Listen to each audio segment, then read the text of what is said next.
Tudo bem, acho que agora vai. Então, o tema hoje então é hipertensão, um dos temas, né? Então vamos começar pela definição. Hipertensão então é uma doença crônica. O que é uma doença crônica? É uma doença que ela tem longo prazo, tá? Ela não é uma doença que iniciou subitamente e começou a apresentar sinais e sintomas clínicos de alguma alteração. Então, a hipertensão ela vem se arrastando por um tempo na vida do indivíduo sem que ele perceba, porque ela é assintomática, né? Quando alguns sintomas iniciam no hipertenso é porque ele já chegou no nível de lesão de órgão-alvo. Alguma coisa já está afetando por conta dessa hipertensão que vem se arrastando por anos na vida do indivíduo. Então, é uma doença crônica não transmissível. Ela é definida por níveis pressóricos, né? Então por níveis de pressão sistólica e diastólica, né? Quando são medidos, e em que os benefícios do tratamento, o não medicamentoso e o medicamentoso, eles superam os riscos. Então é essencial conhecer a definição, né? Então você precisa saber quais são os níveis pressóricos, que é uma doença que vem ao longo prazo, né? Não começou ontem, e é importante que o indivíduo se posicione com relação a essa consciência. Muitos pacientes eles se recusam a, a entender ou aceitar que são hipertensos e acabam não ajustando o tratamento.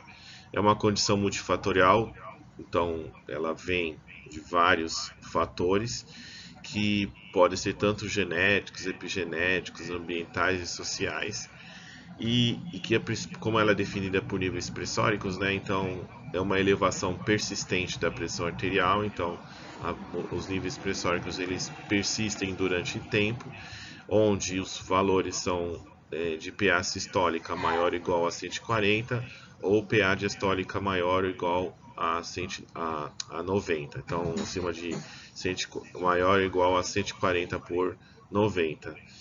É necessária uma medida correta da pressão arterial em pelo menos duas ocasiões diferentes na ausência de medicação antihipertensiva. Então, o paciente ele não pode estar tomando medicação para poder estar fazendo esse diagnóstico.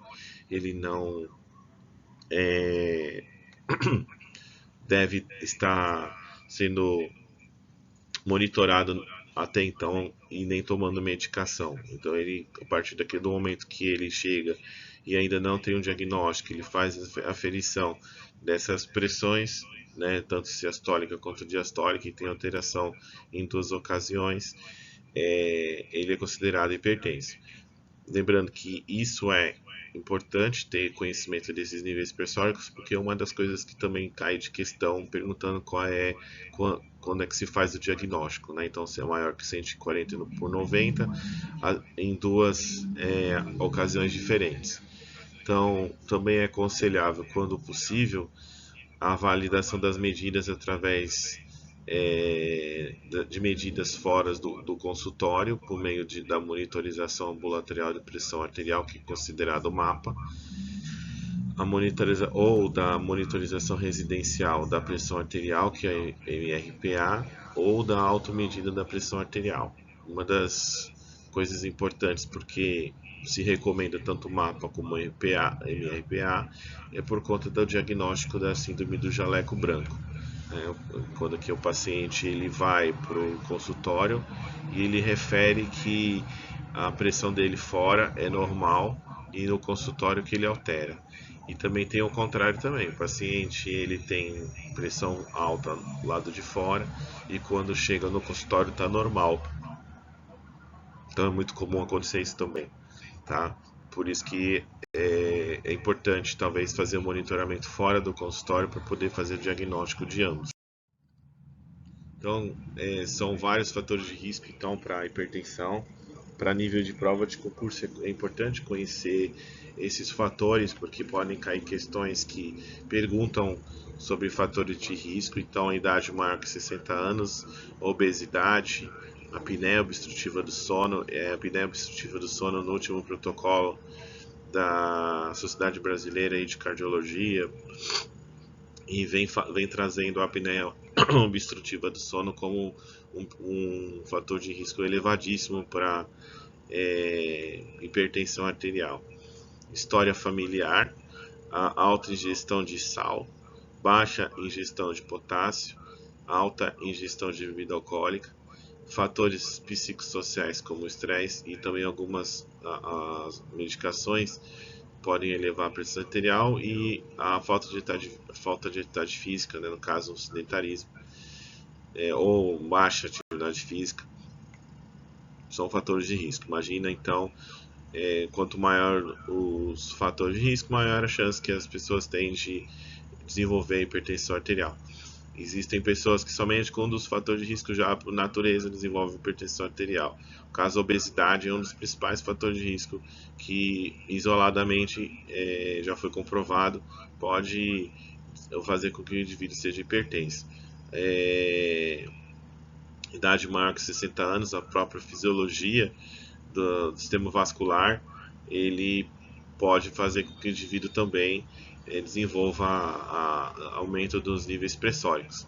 Importante que você entenda, guarde, porque a própria abordagem na mudança de estilo de vida do indivíduo vai ser em cima dos fatores de risco.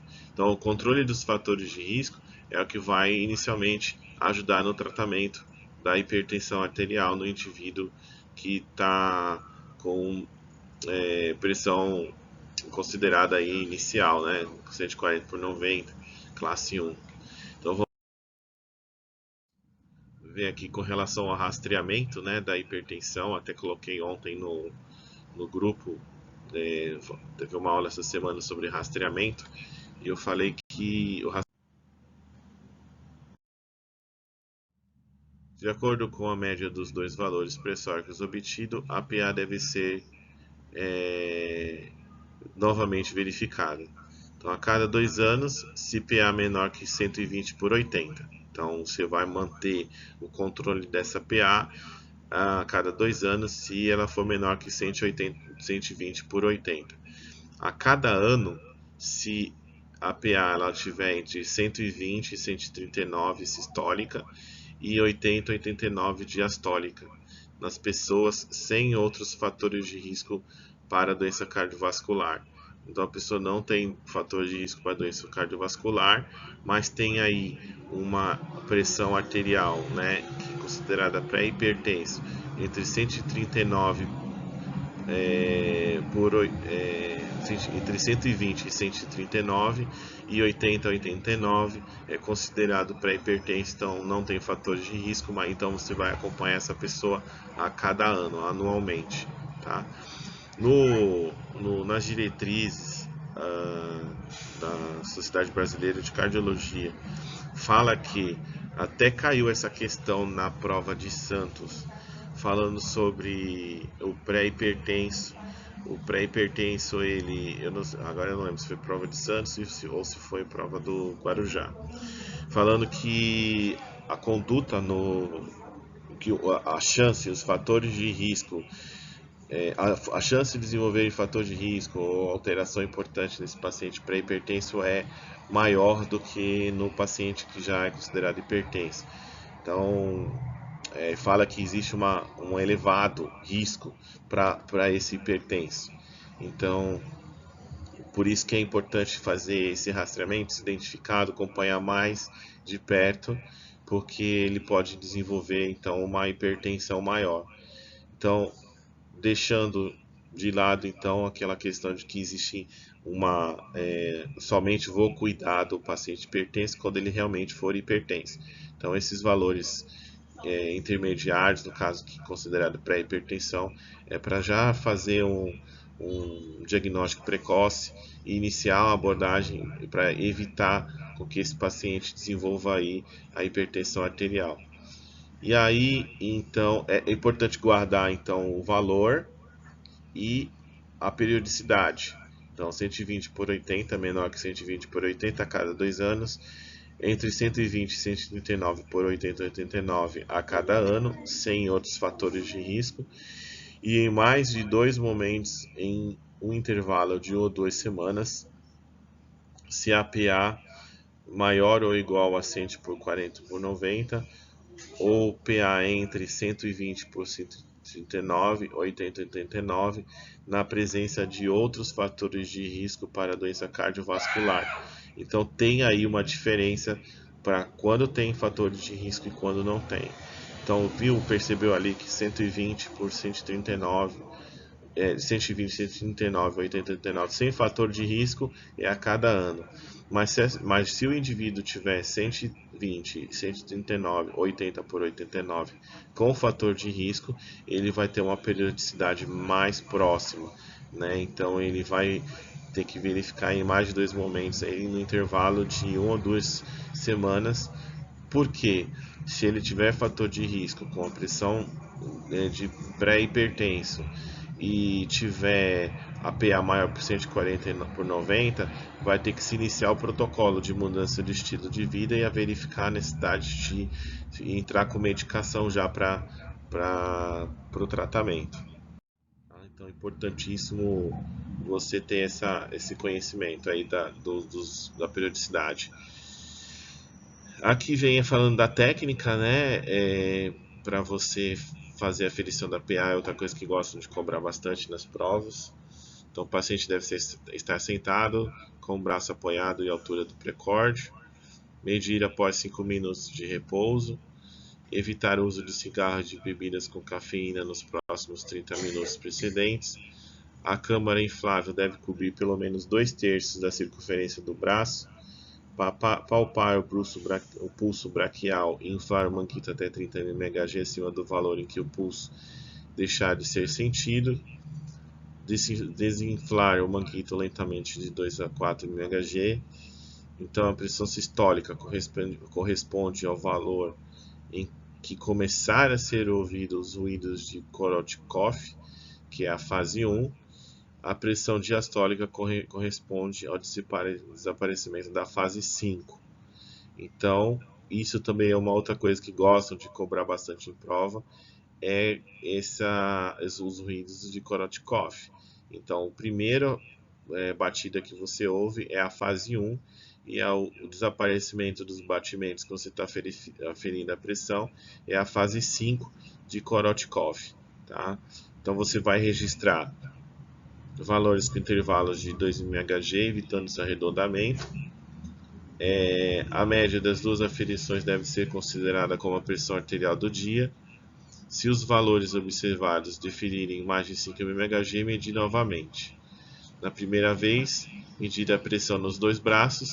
Se discrepantes, considerar o valor mais alto. Nas vezes subsequentes, medir no mesmo braço. Acho que isso aí fica mais claro. De preferência aí o direito. Aqui é uma das questões, caiu essa questão no concurso de Santos, perguntando sobre o comprimento aí do manguito, né? Então, tanto em adultos quanto crianças, você precisa saber aí a circunferência do braço e a largura.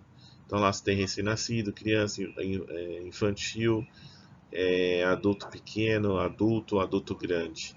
E aí você tem a circunferência do braço, medida em centímetros. E aí, com relação à bolsa de borracha, que é onde você vai ter seguido o manômetro, qual é a largura e o comprimento correspondente a cada um deles. Então, a tabelinha para vocês darem uma estudada, e importante aí no caso realmente decorar. Né? Não adianta eu falar aqui agora, porque vocês não vão guardar. Então, fica aí a imagem, vocês já têm aí a apresentação que eu enviei para vocês. Então, estudem com detalhe essa parte da apresentação, porque cai em prova, tá? É uma das coisas que eles gostam de perguntar também. O diagnóstico, então, consiste na média aritmética da PA maior ou igual a 140/90, verificada em pelo menos 3 dias diferentes, com intervalo mínimo de 1 semana entre as medidas. Ou seja, soma-se a média das medidas do primeiro dia mais as duas medidas subsequentes e divide-se por 3. Tá? Então é assim que se faz o diagnóstico de hipertensão arterial. O mapa é quando tem uma suspeita então da hipertensão do avental branco, que eu expliquei para vocês, ou a hipertensão mascarada. Então o jaleco, que é o chamamento do jaleco branco, né, o avental branco, é quando o paciente vai para o consultório, ele tem pressão alta somente quando senta no consultório, está diante do profissional de saúde, mas em casa é normal. E tem a hipertensão mascarada, que é quando o indivíduo tem hipertensão fora, mas quando ele chega no consultório está normal. Então o MAPA e o MRPA são duas medidas que vão ajudar nesse diagnóstico. Então, as medidas da AMPA recomendam-se então a realização da monitorização ambulatorial, monitorização da pressão arterial, né, utilizando-se o mapa, ou a monitorização residencial da pressão MRPA para confirmar ou excluir o diagnóstico. O mapa então é feito por aparelhos validados que empregam o método de oscilométrico. Ele afere a pressão por dezenas de vezes nas 24 horas, registrando o comportamento da pressão arterial durante o período do sono também. E o MRPA é feita preferencialmente por meio de manômetros digitais pela própria pessoa ou familiares. Recomenda-se também 3 medidas pela manhã, antes do jejum ou da tomada de medicamento, e 3 à noite, antes de jantar, durante 5 dias, ou 2 medidas em cada sessão durante 7 dias. Tá? Então, é importante conhecer a definição de um e de outro e qual é a indicação. Né? Então, o mapa é para diagnóstico de hipertensão do avental branco e MRPA para hipertensão mascarada. Aqui tem os valores, no caso do mapa e no MRPA, para caracterizar a hipertensão, para diagnóstico do avental branco, né, e da hipertensão mascarada. Também vale um estudo mais detalhado aí, dá uma olhadinha. Lembrando que o AMPA é aquela automedida da PA, né? A pessoa mesmo afere sua PA. E aí tem os valores correspondentes à normotensão, hipertensão controlada, hipertensão, hipertensão do avental branco e hipertensão mascarada. Então aí você tem as 4 medidas, consultório, a mapa vigília, tá? O AMPA e o MRPA. Tá? Então, importante guardar as medidas. Com relação à classificação da pressão arterial para adultos maiores que 18 anos, então a gente tem a classificação, importante também entender quais são as classificações para hipertensão. Ela vai de ótima para normal, limítrofe, e aí a pressão arterial ela se divide em 3 estágios: o estágio 1, estágio 2 e estágio 3, sendo que estágio 1 é o maior que 140 por 90, estágio 2 maior que 160 por 100, e hipertensão arterial estágio 3 maior que ou igual a 180 por 100 maior ou igual a 110 de pressão diastólica. Então esse é um quadro que você tem que decorar, tá? Quais são os valores da pressão considerada ótima, qual é a considerada normal, a limítrofe, que é ela que eu falei que é importante para quando tem fator de risco ou não, para ver se vai iniciar com tratamento medicamentoso, e os estágios 1, 2 e 3. Tá? Apesar da referência de 2010, essa classificação é mantida na nova diretriz. Então tem um exercício, né? Vamos ler aqui, vamos ver como é que você se sai nesse primeiro exercício aí. Então, a hipertensão arterial sistêmica é uma condição clínica multifatorial caracterizada por níveis elevados e sustentados de pressão arterial. Associa-se frequentemente às alterações funcionais e ou estruturais dos órgãos-alvo. Quais são os órgãos-alvo?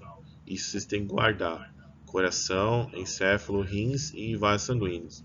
Então, a hipertensão crônica, né, ela vai causar alteração estrutural desses órgãos, ou seja, quando falo estrutural, é mudança de célula, é mudança de tecido, é mudança de função desses órgãos, alterando seu funcionamento, tá?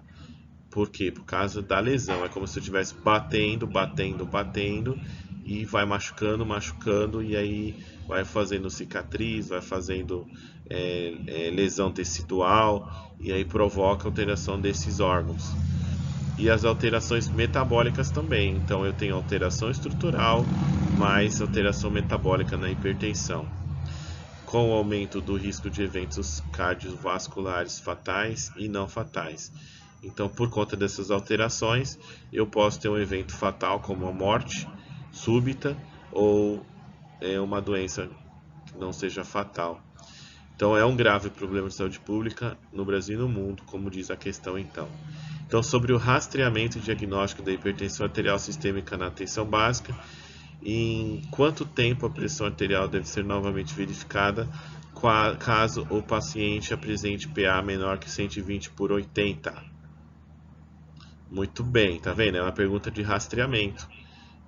Pelo que a gente viu na aula aí, agora eu vou pedir para vocês abrirem o microfone para responder ou mandar uma mensagenzinha como a Letícia manda. Qual é a resposta correta para essa questão? A cada 3 anos, a cada 2 anos, a cada ano ou em mais de 2 momentos em um intervalo de 2 semanas? A Bia respondeu B. Mais alguém?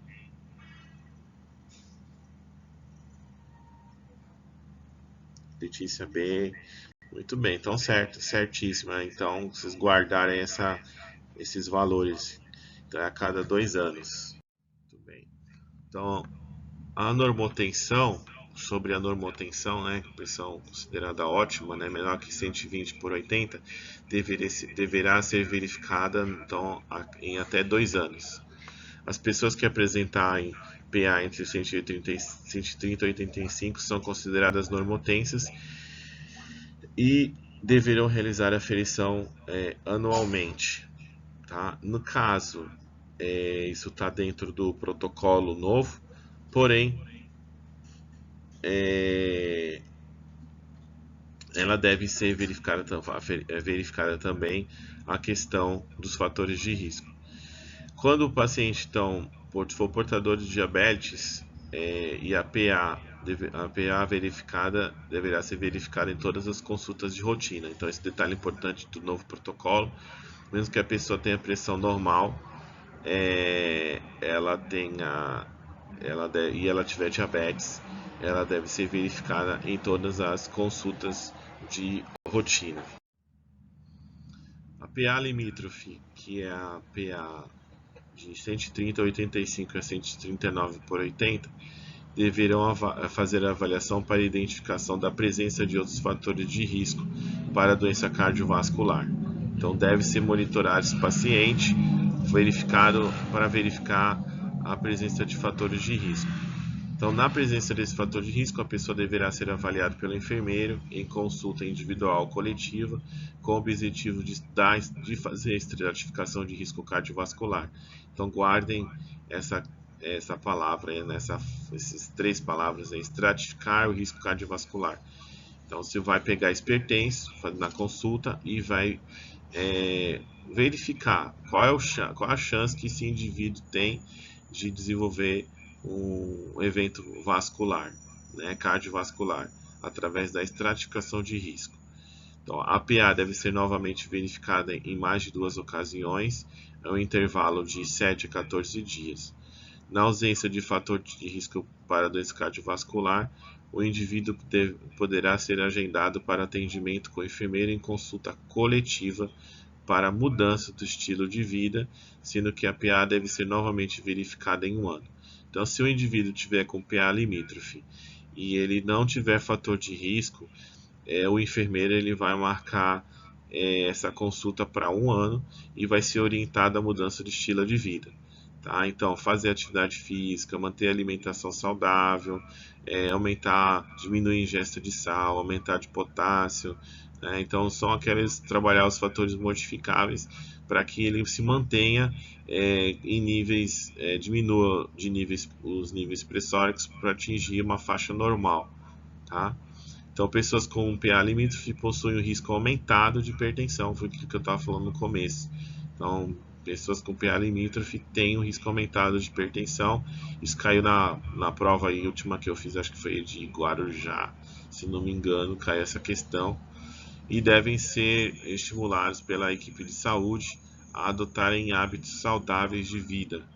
Então, pacientes com PA limítrofe deve entender e compreender que ele está ali na beira da hipertensão, que ele tem que se cuidar e deve mudar seu estilo de vida. Ó, tem que emagrecer, tem que reduzir peso, tem que fazer uma boa alimentação, porque provavelmente tudo isso vai ser identificado na consulta e então ele tem que entender que ele está na beira de virar um hipertenso, ele tem chance de não virar se ele tiver uma mudança de estilo de vida.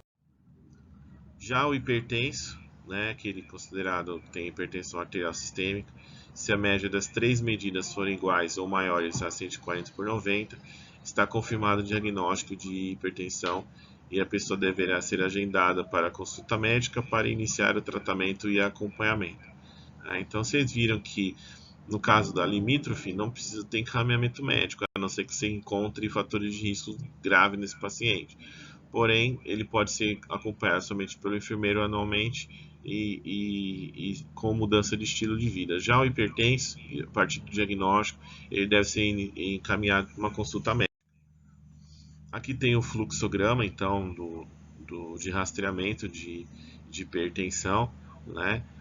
Com os valores específicos, né? De menor que 130/85 é considerado hipertensão e normotensão, então ele deve ser orientado na prevenção primária e reavaliado em 2 anos. PA entre 130/85, que é considerada 135/85 por 139/89, considerada PA limítrofe, consulta de enfermagem para mudança de estilo de vida e estratificação de risco.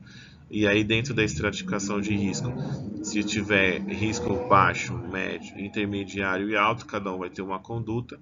No caso, se tiver estratificação de risco, o risco cardiovascular baixo é prevenção primária e reavaliação em 1 ano. Se for risco cardiovascular intermediário, retorno em 6 meses para reavaliação. E se for risco cardiovascular alto, retorno em 3 meses para reavaliação. Então, viram aí que tem condutas específicas para o PA limítrofe, né, através da estratificação de risco, que você precisa ver a periodicidade, né? Baixo é 1 ano, intermediário é 6 meses e o alto é em 3 meses para reavaliação. Então, não tem que esperar o indivíduo ficar hipertenso para você ter esse acompanhamento. Então, na PA limítrofe você já tem que ter conduta e ela é abordada pelo enfermeiro. Já com a PA 140/90 ou 150/99, deve ser realizadas 2 medidas de PA com intervalo de 1 ou 2 semanas, tá? E aí ele vai, se ele tiver mantendo encaminhamento para o médico, né? Se tiver confirmado, é consulta médica e acompanhamento da hipertensão. E se tiver a PA maior que 100% por 60/100, se o paciente tiver sintomático, ele está numa crise hipertensiva, então tem que ser medicado na urgência, então encaminhado para o médico. A estratégia de prevenção primária: controle dos fatores de risco, então, lembra aqueles fatores de risco que a gente falou no começo, mas a mudança no estilo de vida. Então, são duas coisas, estratégias iniciais na atenção, na prevenção primária. As consultas de enfermagem na prevenção é o foco do processo educativo e será para orientação daquelas medidas que comprovadamente reduzem a pressão arterial, entre elas hábitos alimentares adequados para a manutenção do peso corporal. Então, controle de peso é extremamente importante. Como eu falei, um dos fatores de risco que presentes isoladamente pode colaborar para a hipertensão é a obesidade. Então, o simples fato do paciente emagrecer, reduzir peso, ele já consegue controlar a pressão. A grande maioria. Se pega aqueles obesos com IMC acima de 30, hipertenso, ele vai ter que iniciar aí um acompanhamento multiprofissional para a redução de peso. e se ele tiver e também a trabalhar o perfil lipídico, né? Ele tem que alcançar o perfil lipídico desejável, né? Que é o colesterol, triglicérides, para evitar formação de placa de gordura, né? Formação de placa de ateroma, que são aquelas placas que que são responsáveis pelos acidente vascular cefálico ou infarto. Estímulo à vida ativa, então o indivíduo tem que sair do sedentarismo e fazer atividade física regular. Redução da ingestão de sódio, tem que reduzir a concentração de sal na comida. Tem o protocolo fala sobre 2 gramas diário de sódio, e a redução do consumo de bebida alcoólica, redução de estresse e abandono do tabagismo. Então, isso tudo é abordado na consulta de enfermagem para prevenção. Aqui vem então dentro do mudança de estilo de vida, né, as modificações dentro do estilo de vida do indivíduo, quais são as ações, né, de redução de peso, alimentação saudável, atividade física, moderação no uso de álcool, as recomendações, e aí qual é o impacto que tem só por essas medidas. Vê lá, um exemplo ali, redução de peso. Se você mantém um indivíduo no IMC entre 18,5 e 24 por 9, 24,9 quilos, esse IMC ele vai reduzir a PA de 5 a 20 mHg. Olha como reduz o indivíduo que você tira da obesidade e leva para uma faixa de normalidade dentro do IMC. Tá? Então, muitas vezes, a gente vê isso na prática. O paciente, ele, na cabeça dele, a pressão dele só vai ser controlada tomando remédio, né? E aí ele não entende a importância da mudança de estilo de vida, que a própria redução de peso já vai fazer ele controlar a pressão arterial. A dieta também deve ser rica em frutas e vegetais, pobre em gordura total e saturada. Atividade física aeróbica, de preferência, por 30 minutos, pelo menos, na maioria dos dias da semana. Então, é ideal aí para que tenha uma redução de 4 a 9. Eu fui numa palestra uma vez na faculdade que fala que uma semana de atividade física, né, para o indivíduo que faz aí 1 hora de caminhada por dia, pelo menos, diariamente, ele já consegue na primeira semana fazer um controle, ter reduções expressivas dos níveis pressóricos e ter uma redução importante da pressão arterial. E também o consumo de álcool. O ideal é que seja álcool zero, né? Nada de bebida alcoólica, mas tem aí quando se tem uma redução de etanol, de vinho, cerveja, né? Também você vai ter uma redução dos níveis pressóricos aí de 2 a 4 mHg.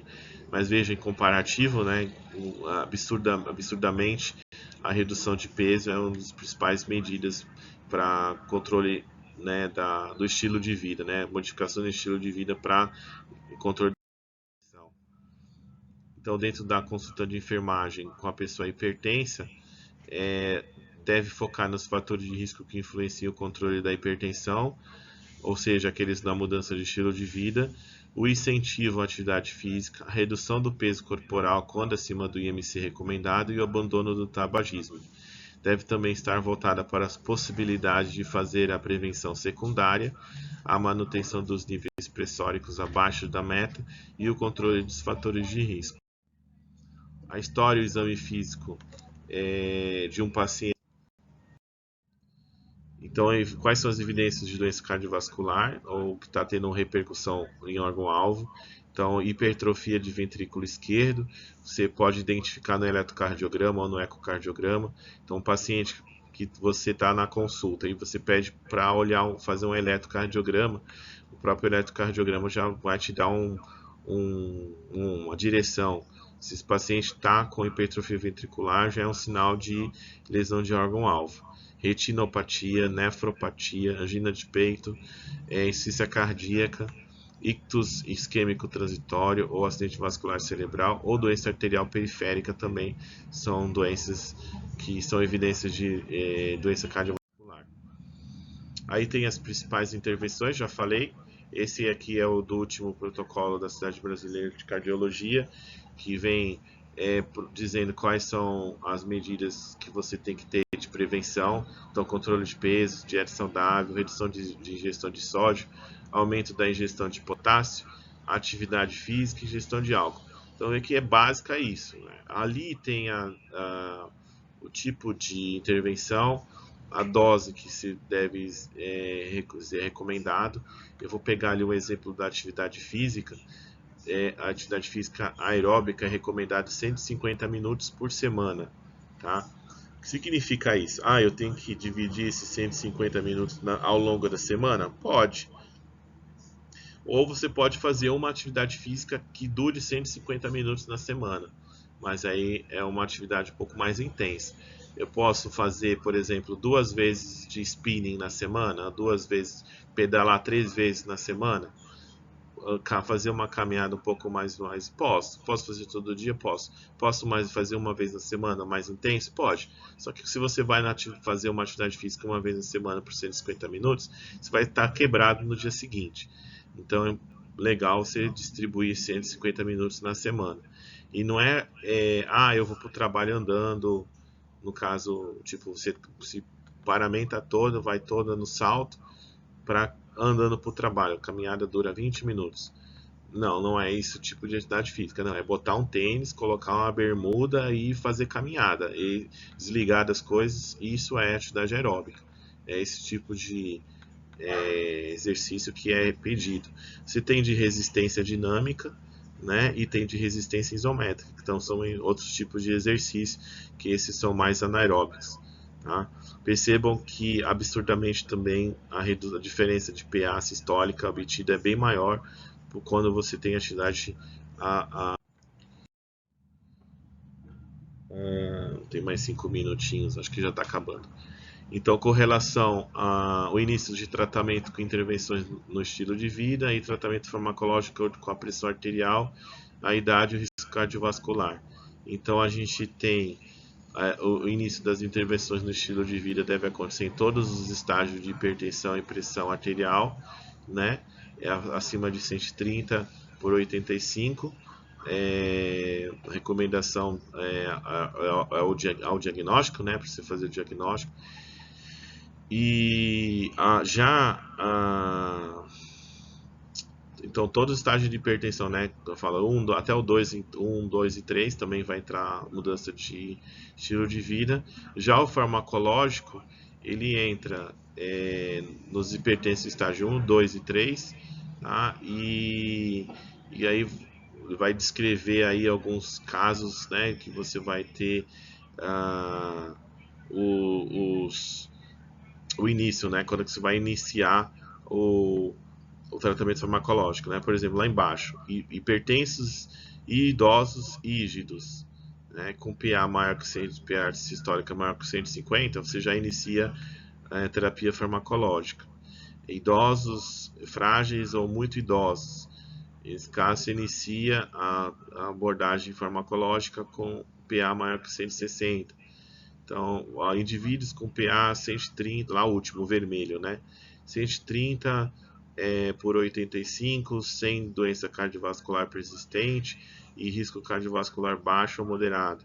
Não é recomendado a terapia medicamentosa, então você vai fazer somente mudança de estilo de vida.